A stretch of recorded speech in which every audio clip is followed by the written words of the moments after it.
इस वीडियो में आपने क्या देखा? इस वीडियो में आपको दिखाया गया है कि बंटी को समय देखना नहीं आता घड़ी में, इसलिए बंटी सोच रहा है कि अभी समय क्या हुआ। लेकिन उसके मित्र शैंकी के पास एक घड़ी है और उसे समय देखना आता है, इसलिए वो बंटी को घड़ी में समय देखना बताता है। ये क्या हुआ? ये है learning, training, learning something new. तो हम दिन प्रतिदिन कुछ ना कुछ सीखते रहते हैं, लेकिन प्रश्न ये है कि ये सीखना है क्या? किसे हम सीखना कहते हैं? आइए जानें। सीखना या अधिगम एक निरंतर चलने वाली प्रक्रिया है। यह एक व्यापक, निरंतर और जीवन पर्यंत चलने वाली एक महत्वपूर्ण प्रक्रिया होती है। अगर हम साधारण भाषा में सोचें तो सीखने का अर्थ है ज्ञान का अर्जन करना। इस चित्र में आप देख रहे हैं कि बच्चे कुछ 3+2 कर रहे हैं, कुछ गणित कर रहे हैं। ये पढ़ने के लिए तैयारी कर रहा है बच्चा, और ये कुछ लिख रहे हैं और ये बच्चा कुछ पढ़ रहा है। तो ये क्या कर रहे हैं?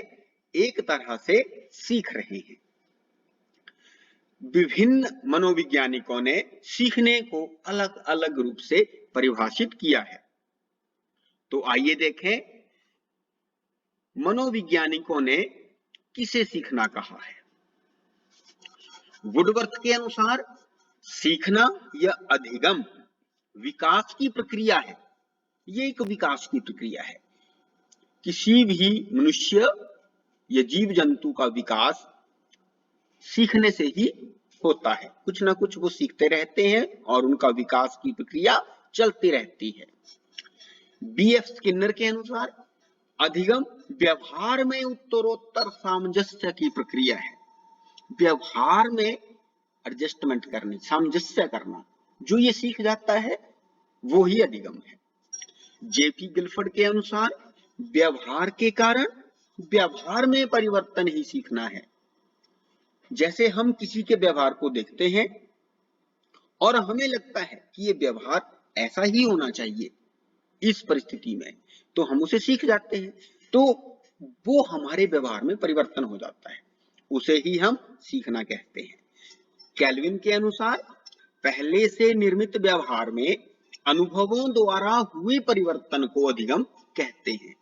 पहले से निर्मित व्यवहार में, पहले से एक व्यवहार है लेकिन आपने अलग से अनुभव किया, अलग से कुछ एक्सपीरियंस किया, फिर आपके व्यवहार में मॉडिफिकेशन हो गई, एक परिवर्तन आ गया, उसे भी हम अधिगम कहते हैं।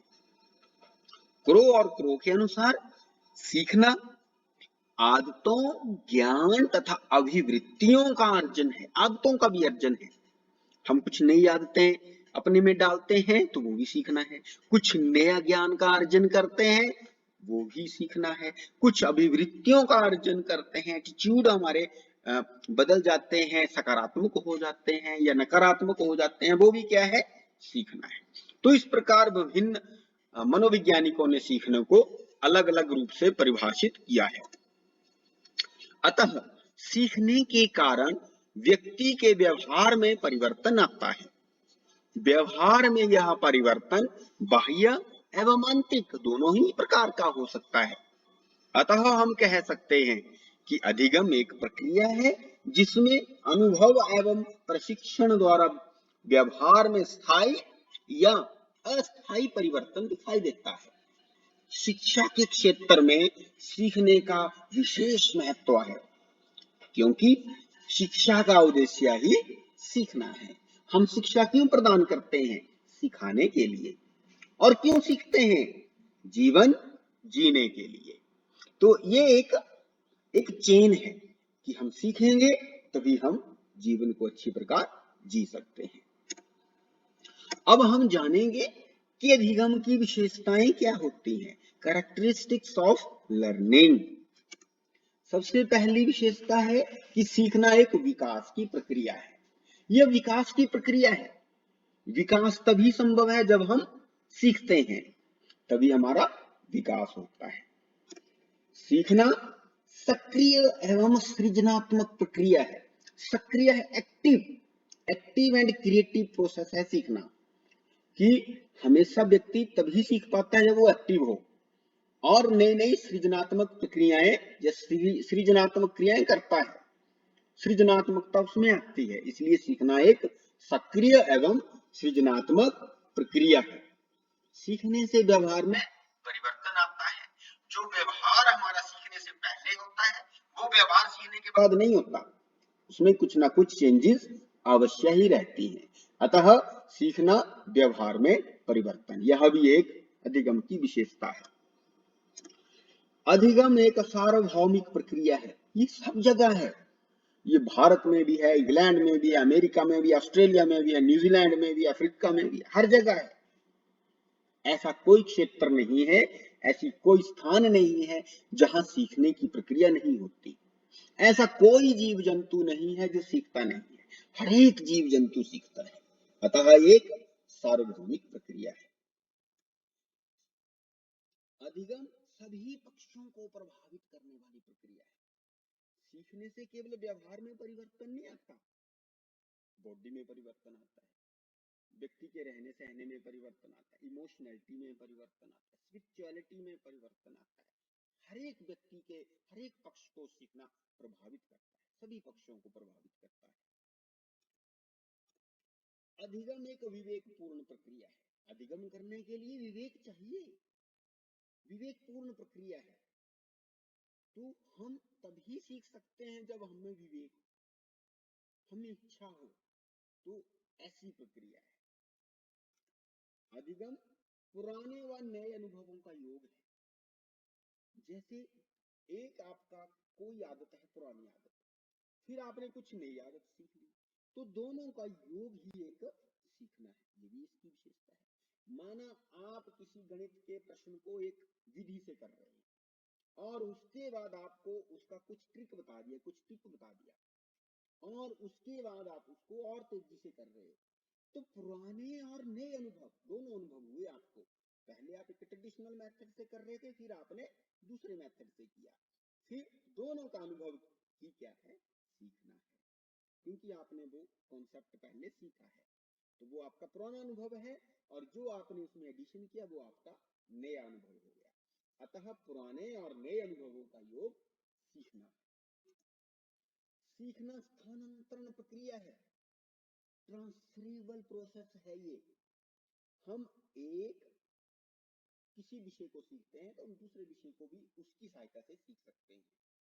जैसे आपने भाषा सीखी, तो भाषा का प्रयोग केवल आप बातचीत करने के लिए नहीं करेंगे, भाषा का प्रयोग आप दूसरे सब्जेक्ट को, दूसरे विषयों को सीखने के लिए भी करेंगे। तो ये क्या है, स्थानांतरण प्रक्रिया, ट्रांसफरेबल प्रोसेस। एक आपने कोई स्किल सीखी तो उसका प्रयोग हम दूसरी में भी कर सकते हैं और उसको भी उसी प्रक्रिया से सीख सकते हैं। जैसे आपने हिंदी सीखी, हिंदी से आपने इंग्लिश सीखी, इंग्लिश से आप फ्रेंच सीख सकते हैं, फ्रेंच से आप इटालियन सीख सकते हैं। ये ट्रांसफरेबल प्रोसेस है। उसके बाद सीखना निरंतर चलने वाली प्रक्रिया, लगातार, ये कभी नहीं रुकती, ये निरंतर चलती ही रहती है।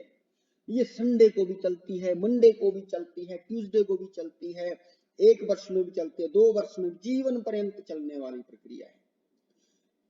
ये माता के गर्भ से प्रारंभ होकर मृत्यु पर्यंत तक चलती रहती है। तो ये निरंतर चलने वाली प्रक्रिया है, बिना रुके चलने वाली प्रक्रिया है। सीखना अनुकूलन करना है, किसी भी वातावरण में अनुकूलन करना हम तभी कर पाते हैं जब हम सीखते हैं। तो सीखना एक अनुकूलन करना है। सीखना उद्देश्यपूर्ण प्रक्रिया है। सीखने का एक उद्देश्य होता है। अध्यापक कक्षा में आता है तो उसका उद्देश्य होता है कुछ सिखाना, और जो बच्चे उस कक्षा का इंतजार कर रहे होते हैं उनका उद्देश्य है कुछ सीखना। तो उद्देश्यपूर्ण प्रक्रिया, हम किसी न किसी उद्देश्य से सीखते हैं। सीखना अनुकूलन की प्रक्रिया है, अनुकूलन होता है सीखने में। तो ये सभी सीखने की विशेषताएं हैं कि कौन कौन सी ऐसे पक्ष हैं, कौन कौन सी विशेषताएं हैं जो जिससे हम सीखते हैं, जो सीखना है, जो सीखने का गुण है, ये सभी सीखने के गुण है। तो आज हमने जाना कि सीखना क्या है, और सीखने की क्या क्या विशेषताएं हैं। Thanks for watching the video and please subscribe the channel and share the video to all the needy students. Thank you very much.